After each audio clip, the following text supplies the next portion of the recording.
Gente querida do Terror Nadina, quais as forças que realmente unem as pessoas para todo sempre? Que energia é essa? Ah, é amor? O que é amor? Impressiona, né? Tem gente que passa pela nossa vida e tem muita importância. Mas também tem gente que parece que não passam. Elas marcam. São situações, são cordões umbilicais que não se enxergam. Mas a gente sente na alma que eles existem. Então eu peço que assista o relato a seguir até o final. Assista e pense a respeito. E tente descobrir se você tem pessoas com essa força na sua vida. E se tem, o que fez delas tão importante? Sabe por que eu acho isso um exercício legal? Porque de repente a gente sabe que nunca estará só. E também a gente conseguirá descobrir o que elas fizeram de tão especial e o que nós fizemos para merecer tanto.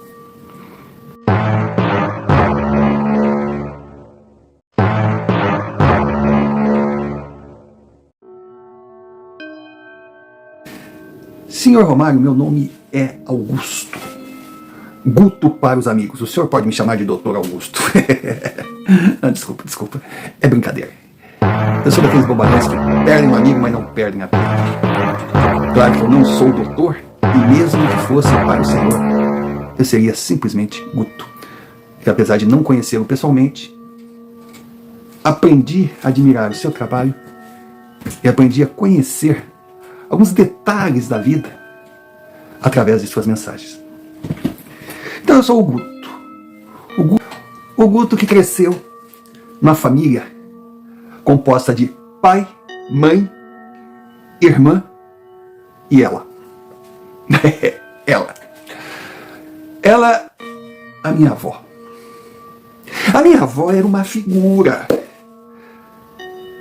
A minha avó, ela tem passagens que a gente não acredita.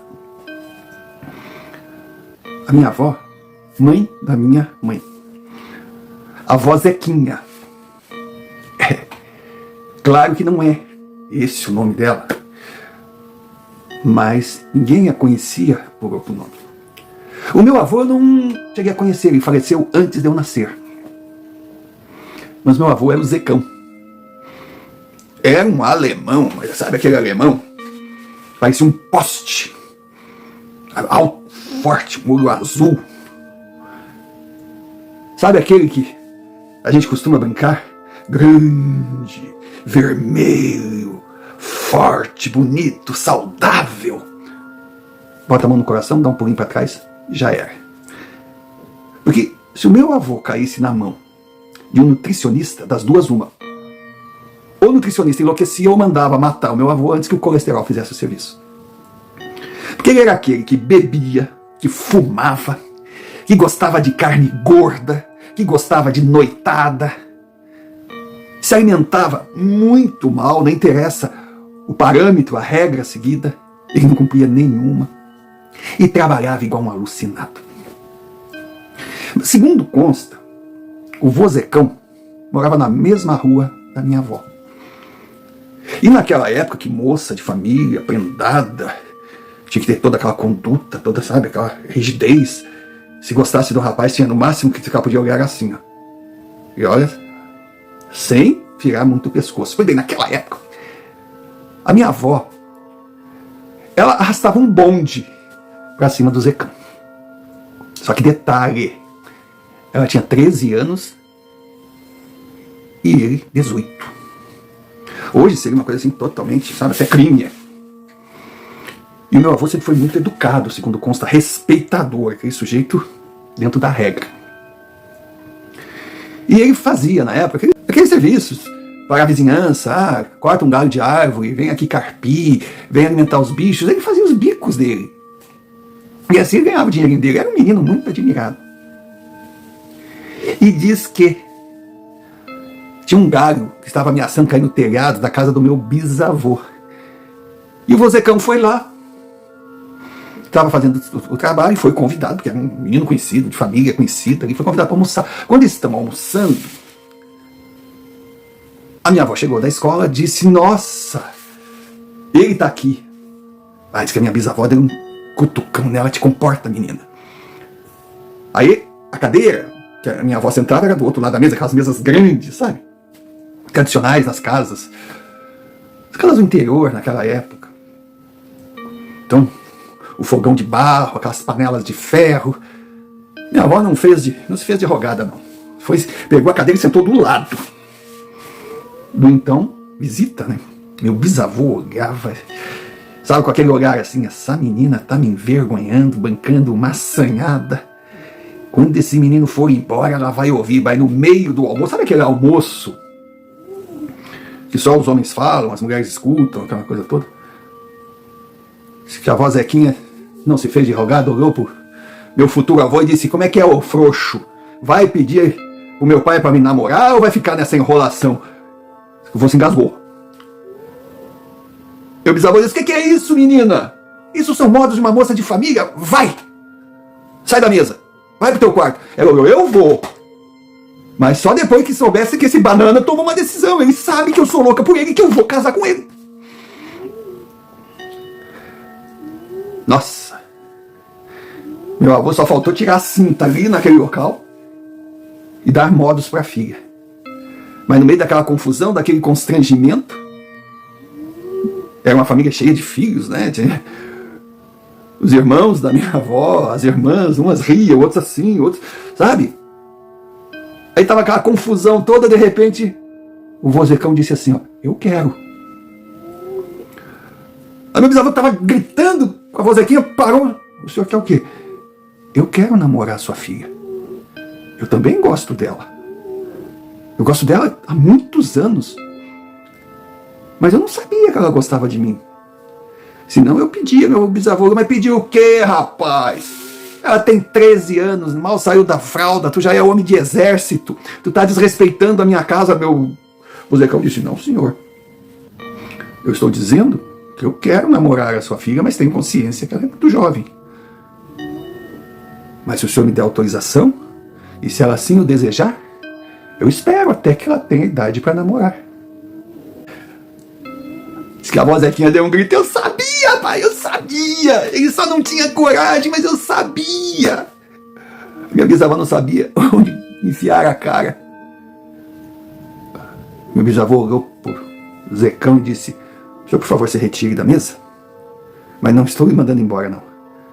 Nós temos que ter uma conversa de homem para homem agora.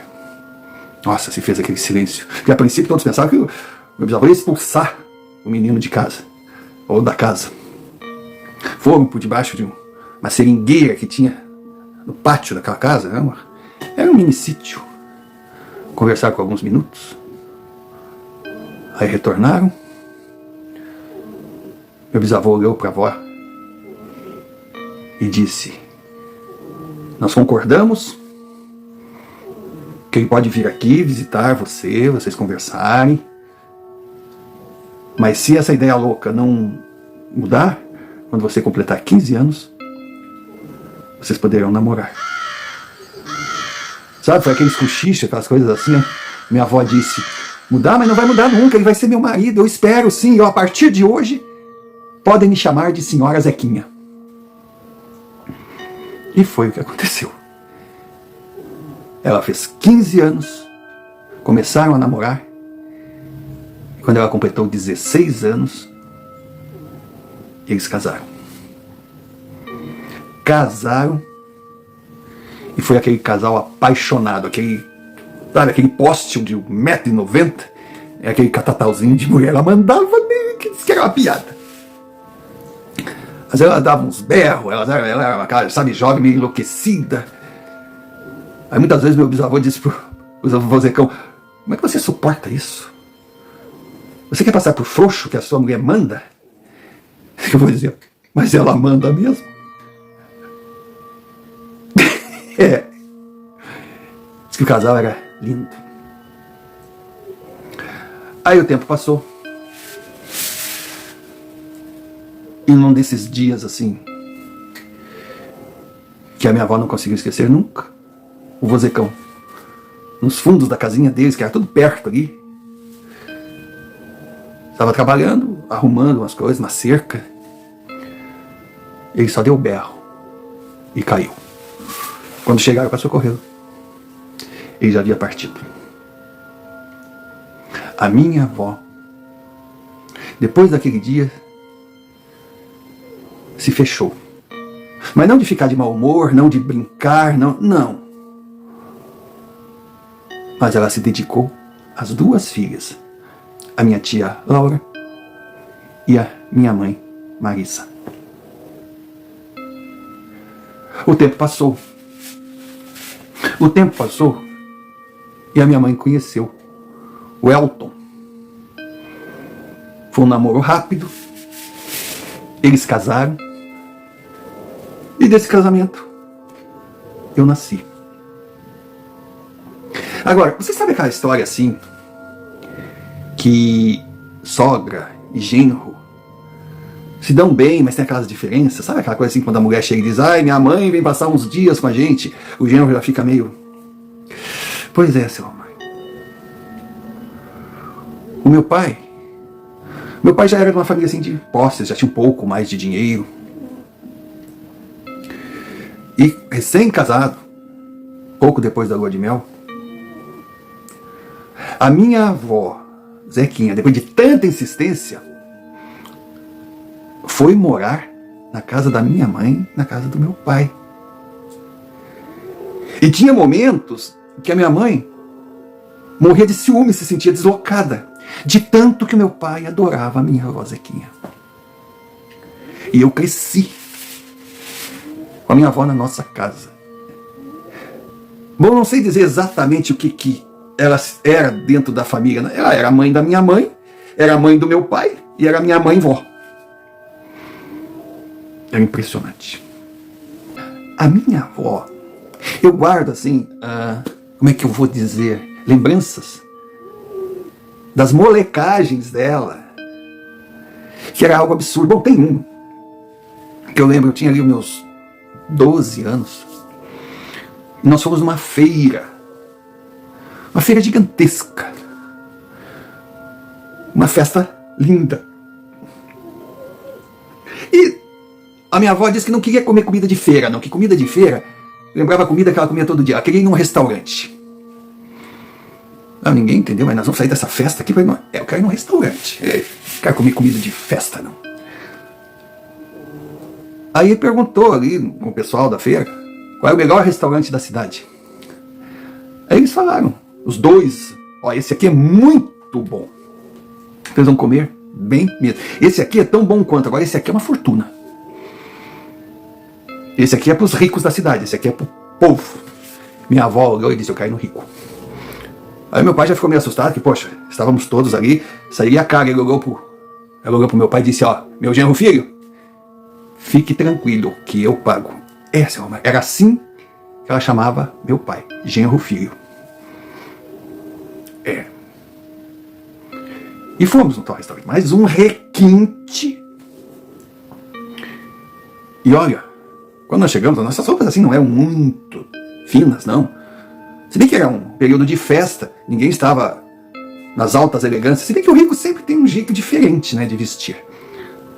E a garçonete que nos atendeu, mas nos atendeu com um olhar assim de tipo, acho que esses pobres entraram na porta errada. Mas ela foi fria, foi seca, a ponto de ser mal educada. Aí a minha avó pediu cardápio. Aí falou: ó, minha gente, falou pra mim, falou pra minha irmã, quem falou pra todos: olha, por favor, a despesa é por minha conta. Não peçam pelo preço, peçam o que vocês querem comer. Aí a tal da garçonete, quando chegou naquela de dizer: vamos pedir, ou vão embora, que acharam muito caro, porque realmente era caro, ou vão pedir o mais baratinho. Não, o pedido foi assim. E a mulher já estava, sabe aquela mulher assim que tinha certeza que não... Mas esnobou praticamente, sabe? Chegou a humilhar, segundo consta. A minha avó ali feliz. Minha mãe chegou a dizer para ela: o que nós vamos fazer aqui? Olha como ela está nos tratando. Eu não vou deixar essa coisinha estragar o meu almoço. E comeram. E a conta, olha, deu quase o salário do meu pai. Aí a garçonete chegou toda cheia, né? Tipo, agora vamos ver a hora da verdade, vamos ver o susto. Aí entregou a conta, minha avó, é comigo. Aí olhou, mas nem. Aí olhou pra mocinha assim, por favor, a senhora poderia chamar o gerente ou o proprietário, enfim, o maior cargo aqui dentro, coisa assim. A mulher já ficou meio. Ah, porque alguma reclamação? Por favor, eu quero falar com o seu chefe. Aí logo veio um senhor apresentável, meio constrangido em saber o que aconteceu, e do lado veio a menina. Aí, como sempre na época, foi logo pro lado do meu pai, o que o senhor deseja, alguma reclamação? A vozequinha disse, fui eu que o chamei. Aí, pois não? Não, eu chamei para parabenizá-lo por esse excelente almoço. Olha, dos restaurantes que eu tive oportunidade de conhecer, o seu surpreendeu. Quando ela disse isso, minha mãe já olhou para meu pai olhou para minha mãe, disse, ela vai aprontar. Ah, e um detalhe, disse minha avó, além da refeição ser esplêndida, o ambiente de um bom gosto incrível, a sua funcionária foi de uma delicadeza única. Nossa, a mulher chegou a... E o homem se inflou, né? Oh, muito obrigado, a gente fica feliz, sabe, de ter o nosso trabalho reconhecido, principalmente uma cliente do seu nível. Senhora, como é seu nome mesmo? A minha mãe quase caiu da cadeira. Ela disse o nome da mãe do governador do estado. Aquele homem, aquele comerciante, quando ouviu o sobrenome principalmente, claro que perguntou, associou, né? A senhora tem algum parentesco com o nosso governador? Ela sorriu, mas numa naturalidade, uma cara de pau, e disse, o meu filho, quem diria? Ninguém dava nada por ele, até que arrumou um bom emprego.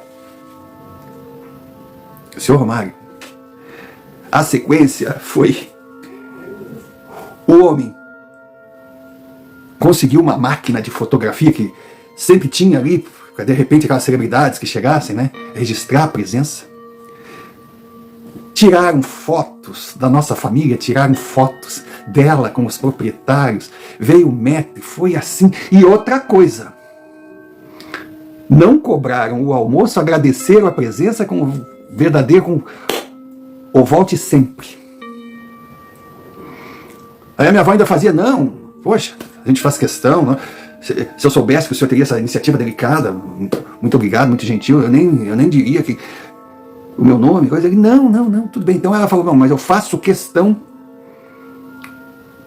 de dar a gorjeta para a menina. Não, perfeito. Aí a garçonete já estava toda, imagina. A minha avó pegou, digamos, se fosse a dinheiro de hoje, uma moeda de R$1. Colocou, a conta vinha, tinha um tipo porta-conta, né, que cobria. Ela colocou ali, agradeceu e nós saímos. Mas antes de sair ela disse, ó, isso aqui é o que você mereceu, graças ao seu profissionalismo. Essa mulher, quando viu o que estava ali, ela deve ter aprendido uma lição e ter se arrependido, porque até então nós saímos dali com todos acreditando que éramos da família do governador do estado. Essa era a minha avó. Eu lembro também que ela, quando ia para a cidade, ela gostava muito de ir no comércio, bisbilhotar lojinha, não comprava nada, mas gostava de bisbilhotar e coisa. Aí nós entramos numa espécie de brick, mercado das pulgas, não sei como é que vocês chamam na cidade de vocês, e na época não existia, eram umas lojas que vendiam algumas curiosidades. E aí, tinha um colarzinho, Um colarzinho de couro, muito bonitinho, tipo um artesanato indígena.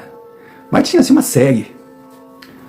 Aí a minha avó pegou um, me chamou minha irmã, tava meu pai e minha mãe ali, o que essa mulher vai aprontar? Ela botou no pescoço de cada um. Hoje custaria, sei lá, R$8 cada colarzinho, e disse, olha, isso aqui não é só um colar.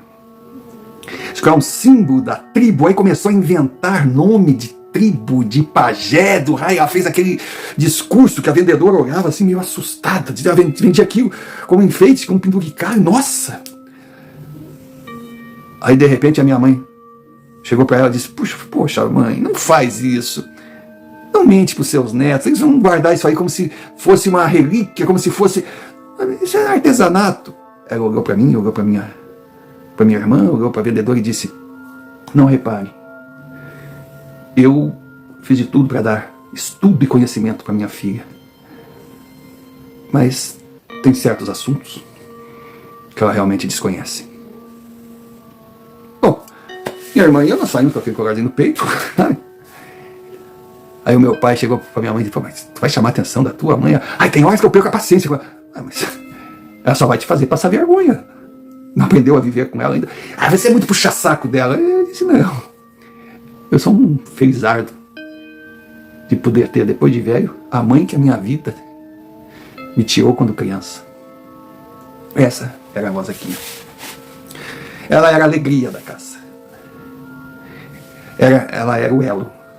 Sabe aquele elo que ligava todo mundo? Na vizinhança todo mundo adorava ela.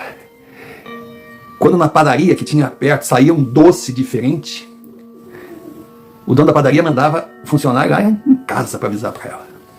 Porque ele queria que ela fosse a primeira a provar para ver se aprovava. Porque daí começava a produzir em série. E ela entendia muito, e também não era de mentir, não. Ela dizia, esse está faltando isso, esse está faltando aquilo, esse está faltando aquilo. E ele fazia e ficava melhor ainda. A vozequinha era religiosa, mas não era beata, não era beata. Ia na igreja, conversava com o padre, meio que à distância, e dizia quando chegava em casa, olha, eu sou cristã, eu acredito em Deus, mas não deve dar muito mole para padre não, senão eles vão estar aqui todo dia para tomar café, para almoçar, para jantar, que é isso? Aí a minha mãe já dizia, mãe, olha meus filhos, olha o que a senhora está dizendo. Eles sabem que eu estou brincando. Brincando é aqui. Senhor Romário, eu tinha 17 anos. Minha irmã 15. Eu lembro como se fosse, hoje vou lembrar pro resto da minha vida. Estava chegando da escola, vi aquele movimento na frente de casa. Minha mãe veio chorando, meu pai chorava ainda mais. Depois eu fui saber. Ela acordou de manhã cedo, fez o café da manhã, como ela sempre fazia, e eu estranhei que ela não estava na mesa ali para tomar café com a gente.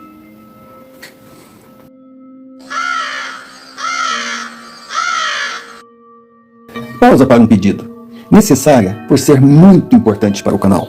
Se você ainda não é inscrito, inscreva-se, deixe o seu like, comente, compartilhe, clique sino de notificações para receber mais vídeos produzidos por nós.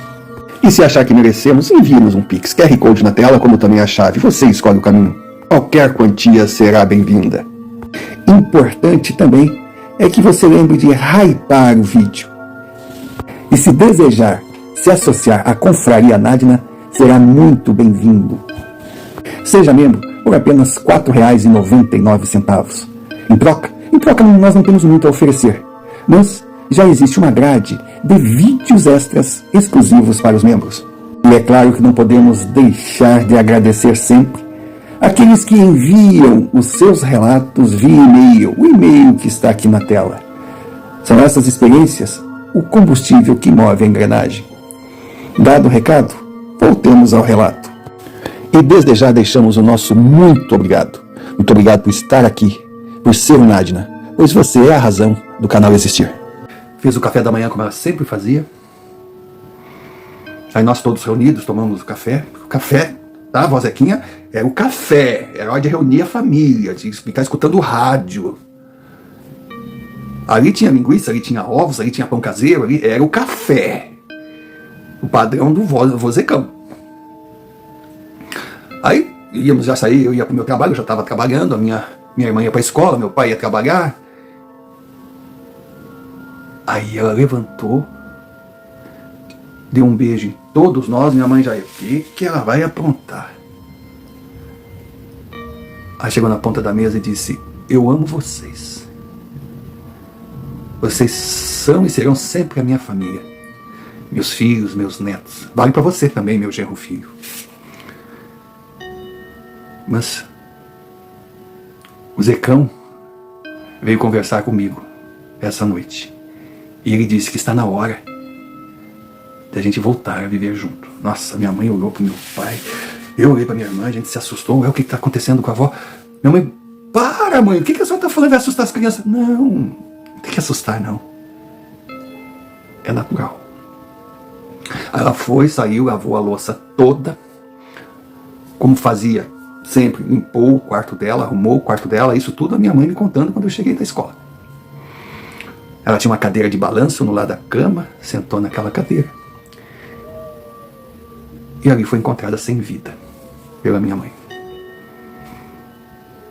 Seu Romário doeu. Doeu muito. A nossa casa perdeu o brilho. A nossa casa perdeu tudo. Até então, claro, eu estava me preparando para sair de casa para fazer a minha faculdade, porque o meu pai sempre priorizou os estudos. E a avó Zequinha, com as economias que ela tinha, que depois nós descobrimos que não era pouco dinheiro, sempre guardou o suficiente para que a minha irmã e eu fôssemos alguém na vida. E ela insistiu muito que meu pai voltasse a estudar. Só que meu pai já estava naquela assim, já tem meus filhos, já tem minha casa, tenho o suficiente. E eu fui para a faculdade. Mas eu fui com aquela tristeza. Eu perdi o brilho. Eu perdi a vozequinha. Sabe o que é? Saber que eu ia acordar de manhã e não ia ouvir o rádio dela tocando, preparando o café, que eu ia tomar café sem a presença dela. Que eu ia chegar em casa da escola na hora do almoço e não teria o tempero dela.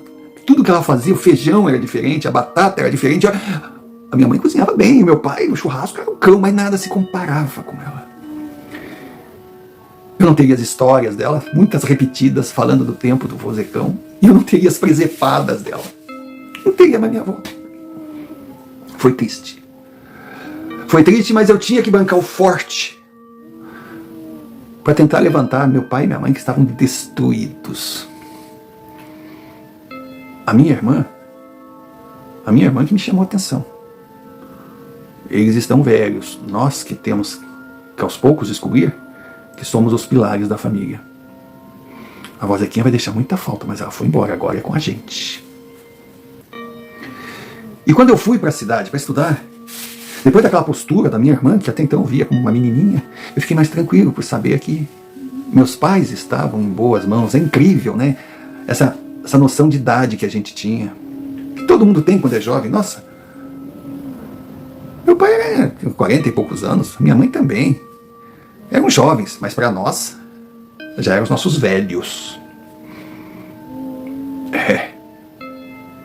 E eu fui. Eu fui estudar.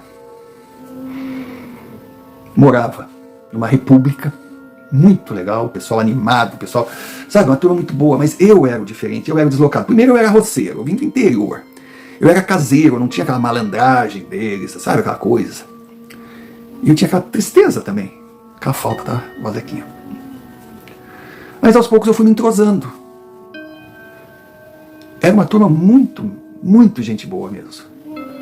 Tinha o que bebia, tinha o que dormia demais, tinha o que não tomava banho, sabe? Tinha a menina que era um dos sonhos de consumo da faculdade, toda perua, tinha uma meio desdeixada, tinha uma meio hippie, era todo tipo. Mas pessoas boas, confiáveis.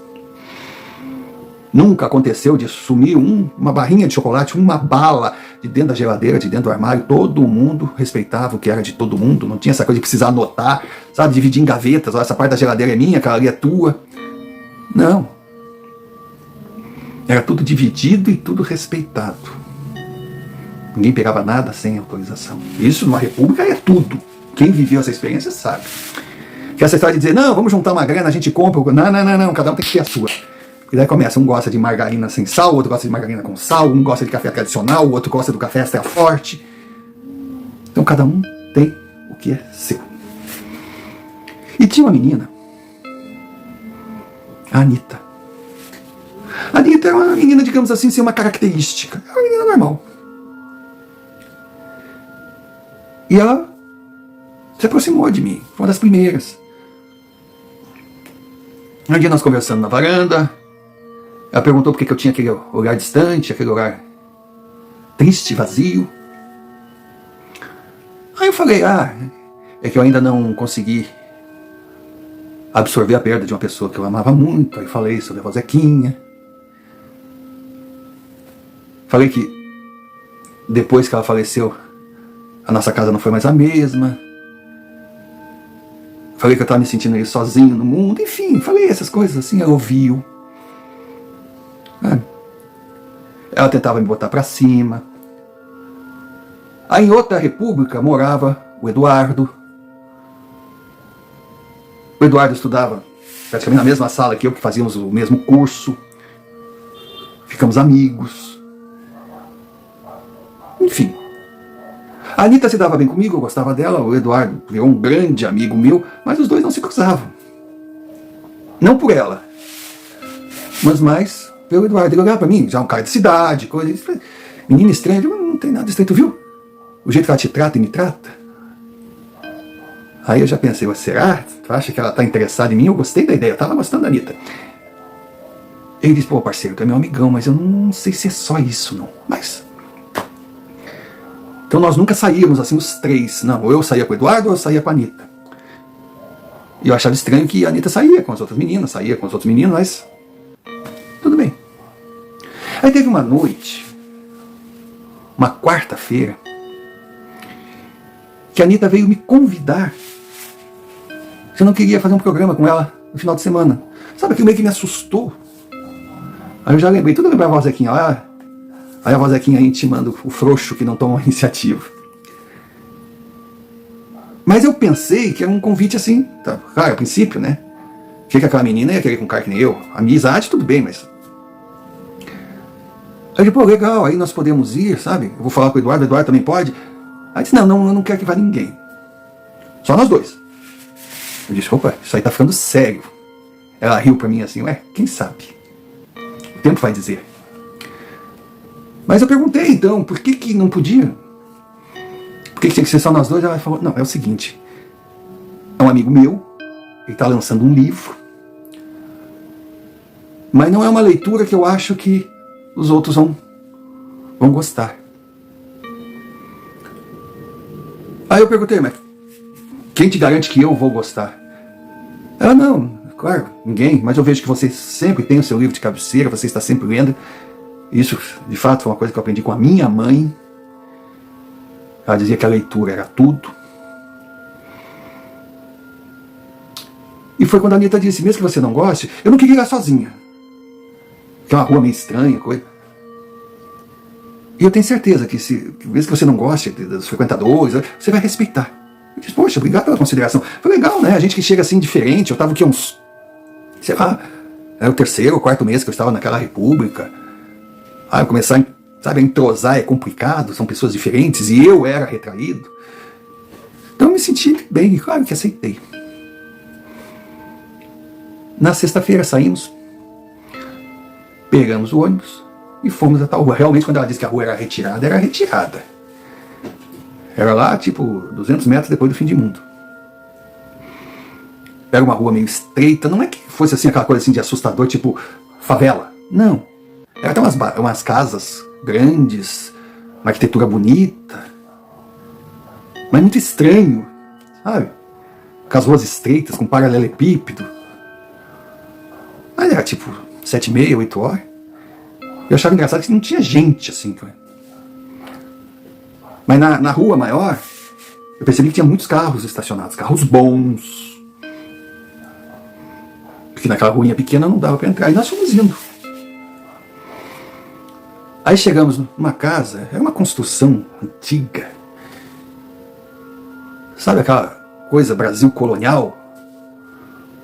Que lembrava muito a arquitetura de Sevilha, na Espanha. Não era tão portuguesa, não. Era mais para espanhola, mas uma casa muito bonita, assim, por fora. Uma porta gigantesca de madeira. Uma madeira boa. Eu prestava atenção nos detalhes, não à toa. Porque o meu curso era de arquitetura. Aquilo ali me encantou, eu nem sabia que tinha aquela rua na cidade tão retirada assim. Eu digo, eu vou voltar aqui na luz do dia, eu ainda comentei com a Anitta. Aí ela chegou e bateu na porta. Mas o que me chamou a atenção foi que ela não fez assim, ó. Ela não apertou a campainha, que na verdade não tinha. Ela fez assim, ó.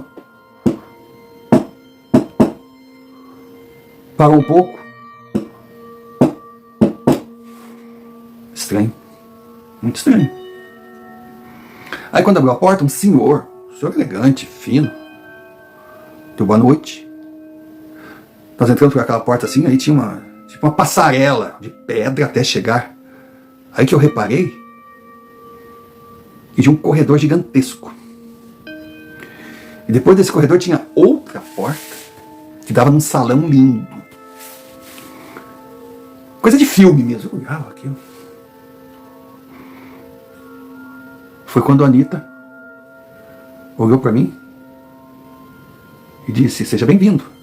Eu falei, pô, legal, mas aquilo ali não tinha nada a ver com uma noite de autógrafos, o lançamento de livro. Não. Tinham mesas, pessoas muito elegantes, de várias idades, mas pessoal já com mais de 40, mais de 50. A Anitta cumprimentava a todos, nós fomos entrando, e eu vi que ela foi direto numa mesa que estava reservada para nós. E eu também percebi que as mesas ficavam num determinado setor, umas 20 mesas mais ou menos. Depois tinha uma espécie de palco, mas não era um palco elevado não, tinha um espaço que parecia um salão de dança, mas eu não via conjunto, e cadê o autor? Que livro é esse? Nas paredes não tinha quadro, não tinha nada, não tinha decoração, não tinha nada. Muito estranho. Foi quando chegou um senhor, ele devia ser o anfitrião. A Anitta levantou, eu levantei também, ele beijou a testa dela. Prazer tê-lo aqui, filha. Bom ver que você cumpre. Eu olhei, cumpre. Aí ele disse, e esse rapaz? Ele é seu convidado. Aí ela disse, não dependerá de mim para definir, né? Quando ela falou aquilo, eu digo, mas que brincadeira é essa? Aí aquele homem olhou para mim e disse, não se preocupe, ela é muito espirituosa. Eu lembro a sua voz, Zequinha. Cara, quando ele disse aquilo, pediu licença, saiu, nós sentamos e eu digo, Anitta, que lugar é esse? Quem é esse homem? Como é que ele sabe da minha avó? Ela pegou a minha mão assim, se acalme, logo você terá as respostas. Estávamos ali, eu não via nenhum garçom para servir alguma coisa, nada. A iluminação era meia luz, assim, de repente aquilo escureceu. Não ficou penumbra, mas escureceu. Uma porta se abriu e surgiram duas filas de pessoas, todas elas com aquele casaco, aquela capa com capuz, segurando uma espécie de lampião, lamparina. Aí uma fila foi para a direita, a outra para a esquerda, eles cercaram todo o salão. Olha, claro que eu não tinha como contar. Aí devia ter umas 200, sei lá, até 300 pessoas ali em volta.